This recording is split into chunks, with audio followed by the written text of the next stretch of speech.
guys, I wanted to talk to you today about the January 6th hearings. Whether you want to call them a riot or an insurrection really is dependent on your political ideology. However, I call them a riot because I don't see them as particularly fruitful, or I see them as lacking a real structured plan, and they're well, anyway, so it doesn't really matter whether you call it an insurrection or a riot, but I'm going to be discussing Truth Social, which is owned by Donald Trump, and it is something of it's a Twitter alternative, still with a much smaller audience and not yet at all profitable outside of, well, you know, it gets a lot of money from Trump and Trump donors, but yet it has no real profit or advertising structure at this time. So it's come under some scrutiny, mostly by Twitter followers and a variety of your more left-leaning media. It's come under scrutiny for supposedly banning multiple users from their platform based on the content that they were showing, and this content was video footage of some of the primetime airings of the January 6th committee. So there are two names that continually come up.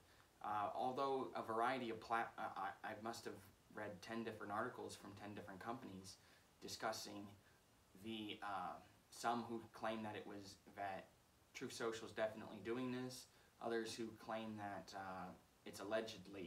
Truth Social is allegedly censoring users from their platform based on the content. But these two names come up consistently.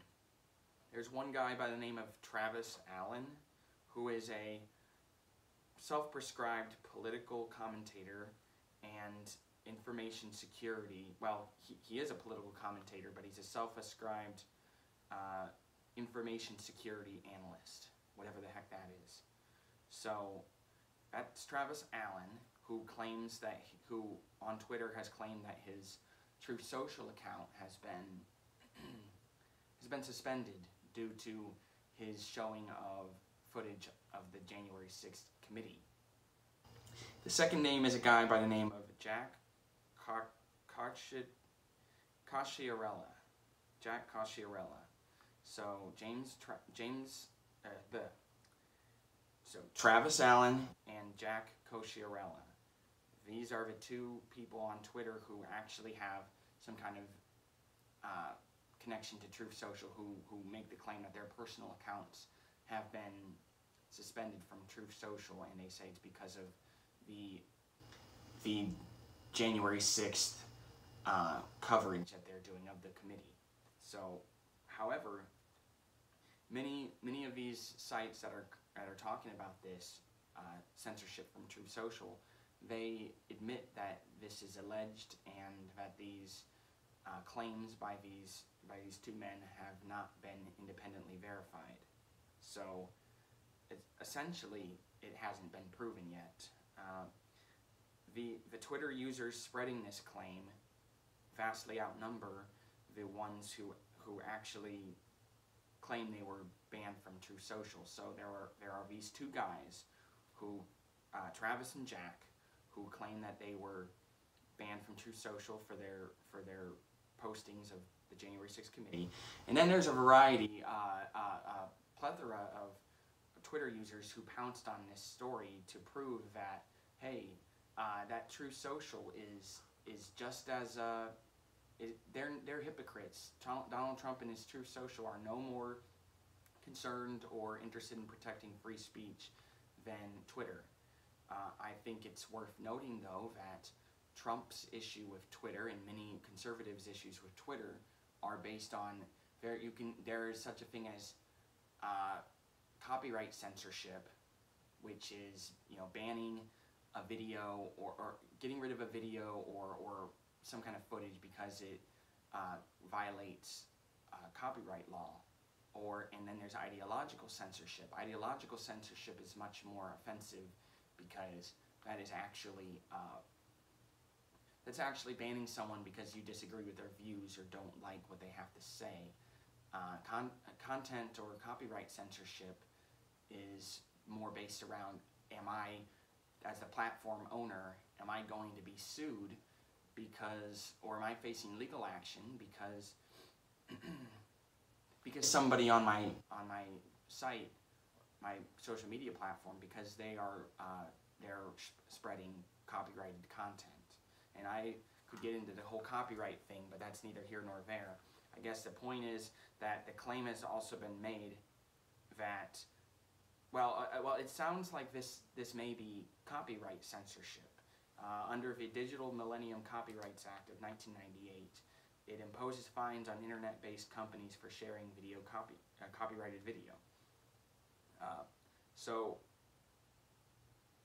There are some others who have claimed to be banned for sharing videos. One about Ivanka Trump, another about just saying that Joe Biden won the 2020 election. And Truth Social denies claims of all these forms of ideological censorship. I think they're even claiming, well, they're claiming that they didn't censor anyone.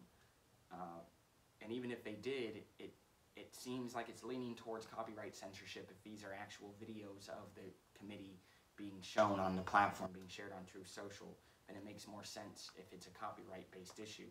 However, it could be ideological censorship, and the other two, the one about Ivanka Trump and the one about Joe Biden winning the 2020 election, that sounds more like ideological censorship, allegedly. Again, these sources have not been independently verified or widely verified by any account. But yes, so Truth Social denies claims of this censorship, and but they also have refused requests for comment on this subject. And but here's something that we do know. Truth Social has clear terms of service, and I quote, we reserve the right to, in our sole discretion and without notice or liability, deny access and use of the service to any person for any reason or no reason. So that's their terms of service, saying that yes, we reserve the right to, without any notice or warning, deny access or service to anybody who, for any reason at any time, or for no reason. They don't have to give you any reason at all. And that's according to their terms of service. So that term of service protects them in case they want to censor and especially if they want to censor for absolutely no reason. That doesn't sound very free speech to me. And then there is this requirement to users in order that they must sign in order to use the platform at all.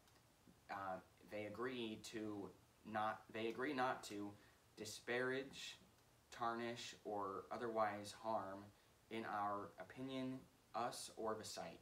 So there's a requirement users have to sign that they agree that they won't say anything bad about Truth Social while they're on Truth Social. That also doesn't sound very free speech to me.